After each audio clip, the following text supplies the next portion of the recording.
the other side. I'll meet you in the light. Are you serenading me? Of course. With my wedding song. Or wedding vows. When no one else can understand me. Oh, when everything I do is wrong. I know many things. What I am could bring. You can take me dancing to this after. Never change. Keep me as precious child. Won't you please arrange it? 'Cause I love you. And the way you look tonight. Are you test driving my bed and my pillows? Well, you know, if you can handle me, you can handle you, can't it? Maybe not both of us. What do you think of the hospital so far? Me, personally. Oh, no. The outside. Not. You like the this outside? Is extremely uncomfortable. This. What are you thinking so far? I won't show you belly. Can't believe I pay for this every month. Whatever. Day one of hospital, I arrived for 11, having got up at 4 o'clock this morning to come. And they were supposed to be doing all my pre-ops today because I didn't come up on the 19th because they realised that was a waste of time. So yeah, I'm coming for my pre-ops, but they're not doing them till tomorrow, which is the day of my operation. So I think I've got a whole day here just doing nothing. Boring. But I'm playing with lots of beautiful face stuff that my friend gave me. Thank you very much, Angela. What else am I doing? Ooh, I've got my very cool thing to sign. I'll tell you about that later. And yeah, I'm about to enjoy this. Oh my God, they fed me this last time. I can tell that there is not much. Yeah, I had that last time. And I bet it's the, oh yes, it's the no salt one for the heart patients. Poo. Oh well, beggars can't be choosers. Yup. So, end of the Sunday, coming in early. In the end, they did do loads of, they did my chest x-rays and bloods. I now have my, is that called a port? I don't know, but that's for my anaesthetic. I met the anesthesiologist. He told me about all the other things they're going to stick in me, like catheters in my arms and in my neck. So I asked to be made sure that I was completely unconscious for that. And he's like, I can't promise. I'm like, oh, please. The last time they did it was really painful.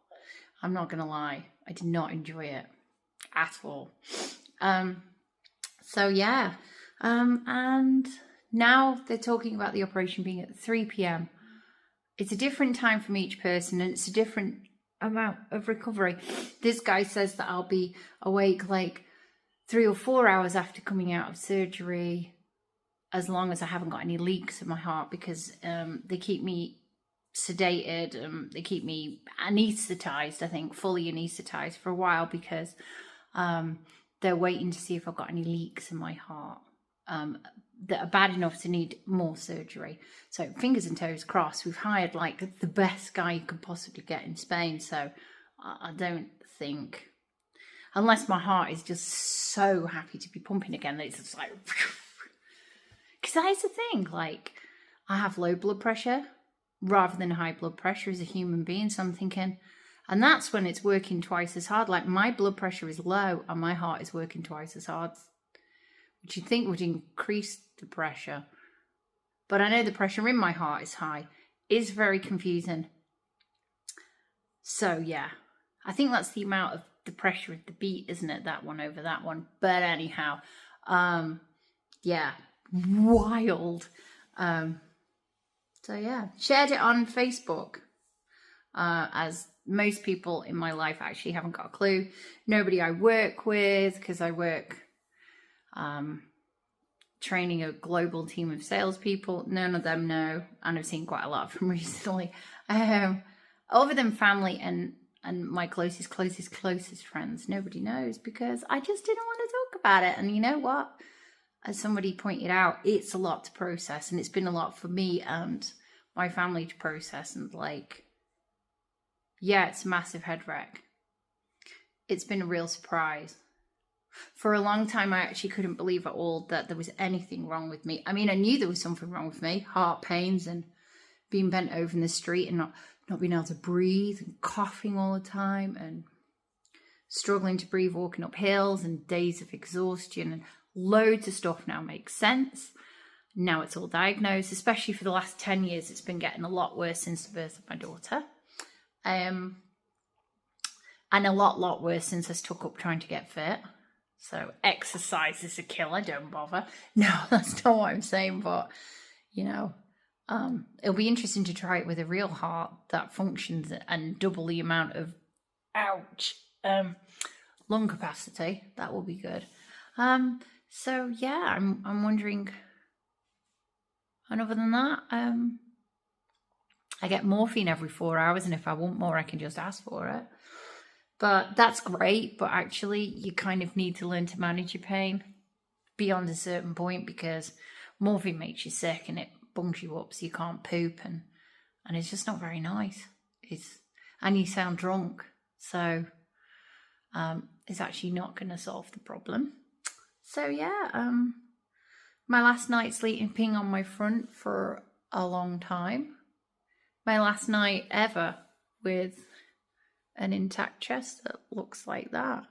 Maybe I should get a picture of before me. But I said to my husband, like, I'm going to have this huge scar. And he's like, no, in the end it will fade. And you don't sunbathe anyway, so it won't stick out. And he is right. In the end it will fade. Like the memories of going through all this will fade. Hence why a documentarized it all.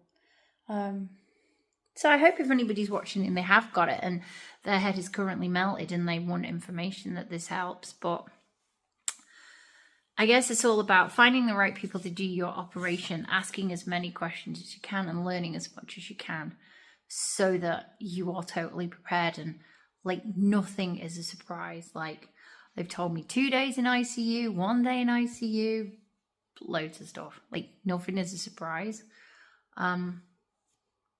So yeah,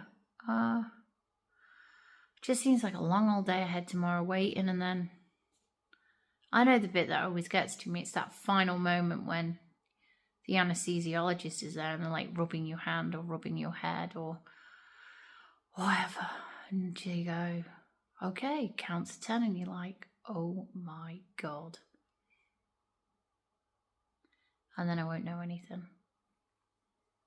So I won't say I hope I wake up. I will say I can't wait to wake up and see my family, see my husband and my beautiful daughter, and go from there, because it's recovery time and I will be on the other side of the mountain and I will be in recovery, and that will be really awesome, because the only way is up after that. So that's me for now, signing off. And yeah, I'll let you know how op day goes as far as I can. Hubby's going to take my phone and he's under strict filming instructions. I also can see this. This is my love heart, Spanish artist.